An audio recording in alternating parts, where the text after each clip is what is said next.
Salam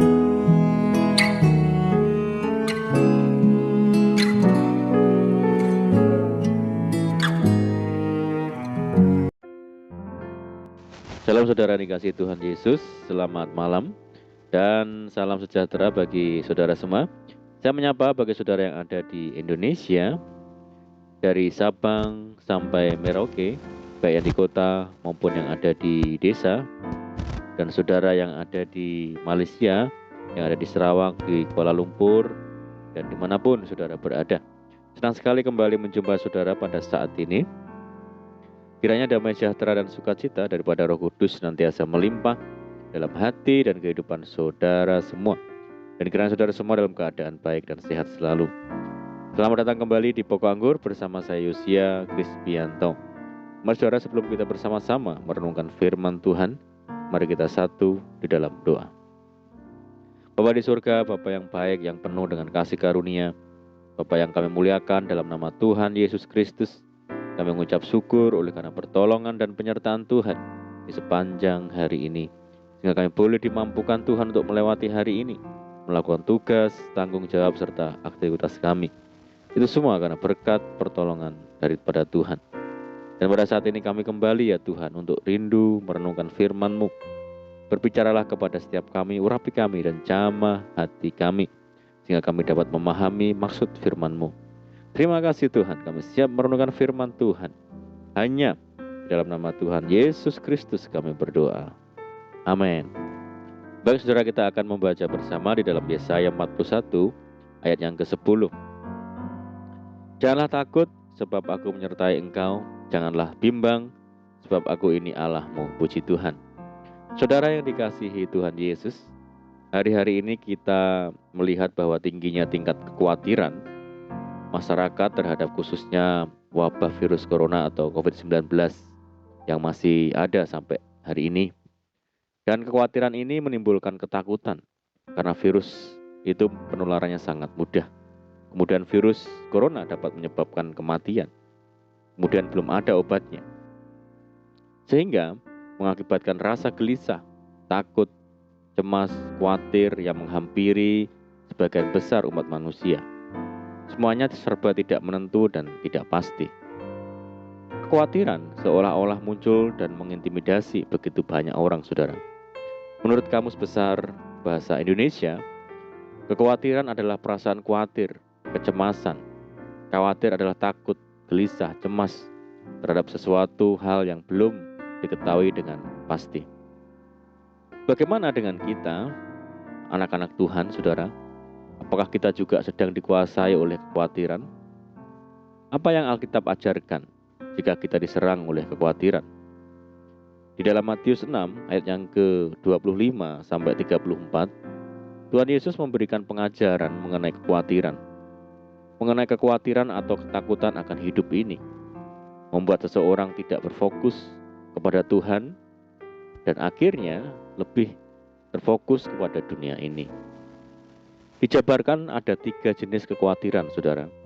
Yang pertama adalah kekhawatiran akan kebutuhan hidup berupa makanan, kesehatan, dan pakaian.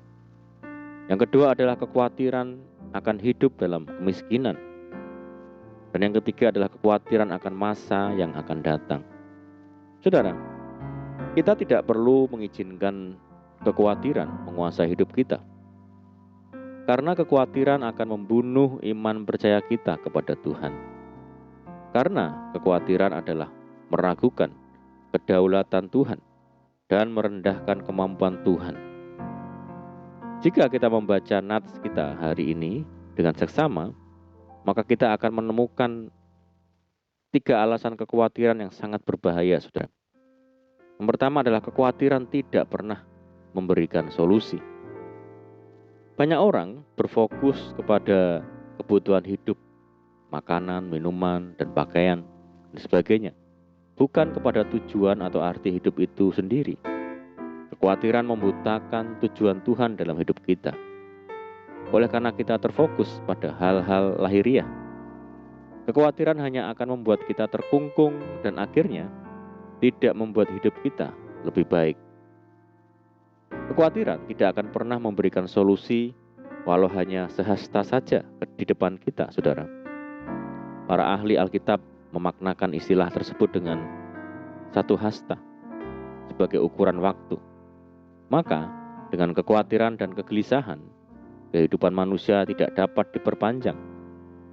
Sebaliknya, menurut ilmu kedokteran modern, kekhawatiran justru memakan kesehatan dan memperpendek kehidupan. Karena itu lebih baik kita melakukan manajemen stres, saudara, terhadap diri kita sendiri jika tidak ingin binasa dan letih karena sakit.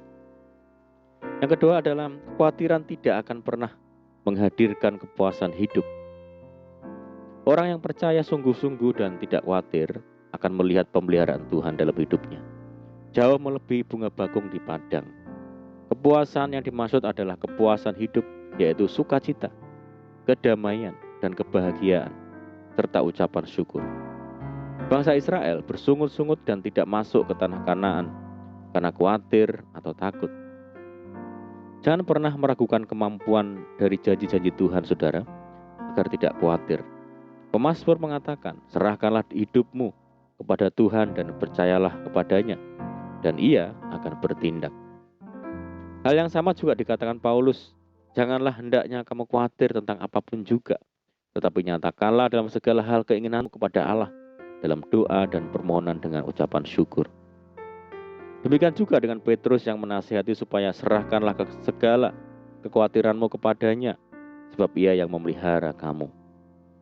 Dalam Mazmur 55 ayat yang ke-23 dikatakan, serahkanlah khawatirmu kepada Tuhan, maka Ia akan memelihara engkau. Tidak untuk selama-lamanya dibiarkannya orang benar itu goyah. Dan yang ketiga adalah, saudara, kekhawatiran merusak pertumbuhan iman. Saudara, tidak akan terjadi pertumbuhan iman selagi kita masih khawatir. Ada beberapa hal penting yang Tuhan mau kita lakukan agar kita mengalami pertumbuhan iman, yaitu jangan khawatir akan hidupmu. Carilah kerajaan Allah dan kebenarannya. Jangan khawatir akan hari esok. Kata mencari yang bermakna menunjuk terjadinya keasikan terus-menerus ketika mencari sesuatu atau berusaha dengan sungguh-sungguh dan tekun untuk memperoleh sesuatu. Orang yang mencari Tuhan, ia akan giat mengiring Tuhan dan tidak khawatir akan hidupnya saat ini, serta hidup berusaha memuliakan Tuhan dan melakukan kehendak-Nya. Nasihat firman Tuhan, janganlah kamu khawatir. Tuhan bukan saja mampu, namun Dia juga mau menolong dan menyertai kita. Saudaraku, saat ini mari kita ambil komitmen untuk tidak khawatir akan apapun juga di dalam hidup ini. Mari kita serahkan seutuhnya hidup kita ke dalam tangan Tuhan. Dan mari kita mempercayai setiap janji dan firman Tuhan sepenuhnya. Maka kita akan sanggup mengalahkan kekhawatiran. Amin, puji Tuhan. Mari kita berdoa. Bapa di surga, Bapa yang baik, terima kasih buat firman-Mu saat ini. Firman Tuhan yang mengajarkan kepada kami untuk tidak khawatir dan selalu mempercayai setiap janji-janji Tuhan. Ajar kami ya Tuhan untuk hidup dalam kebenaran-Mu, menjadi pribadi yang mampu mengalahkan kekhawatiran. Terima kasih ya Tuhan, meteraikan firman-Mu dalam hati kami saat ini.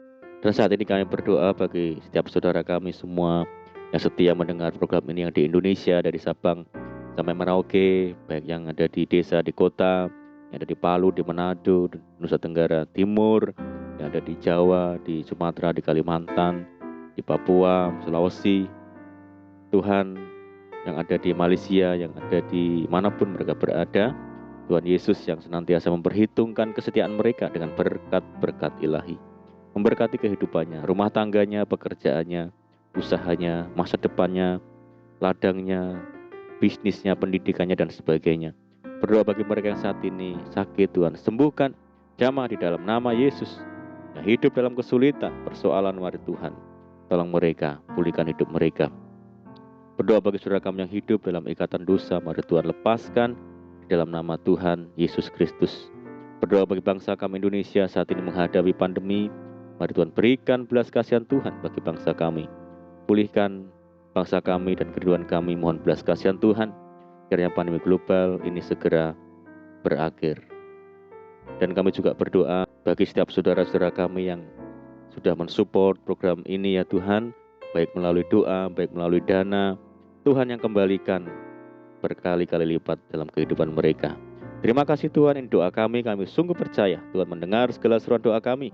Hanya di dalam nama Tuhan Yesus kami berdoa. Terimalah berkat saudaraku, Tuhan memberkati engkau dan melindungi engkau. Tuhan menyinari engkau dengan wajah-Nya dan memberi engkau kasih karunia. Tuhan menghadapkan wajah-Nya kepadamu dan memberi engkau damai sejahtera. Kasih karunia Allah Bapa dan kasih Tuhan Yesus Kristus dan persekutuan Roh Kudus menyertai saudara semua saat ini sampai selama-lamanya. Amin. Puji Tuhan, saudara, kita sudah mendengarkan firman Tuhan dan saya percaya saudara semua diberkati. Mari tetap bersukacita menaruh harap hanya kepada Tuhan Yesus. Sampai jumpa di renungan berikutnya. Saya ucapkan selamat malam, selamat beristirahat. Doa saya menyertai saudara semua. Tuhan Yesus memberkati. Haleluya.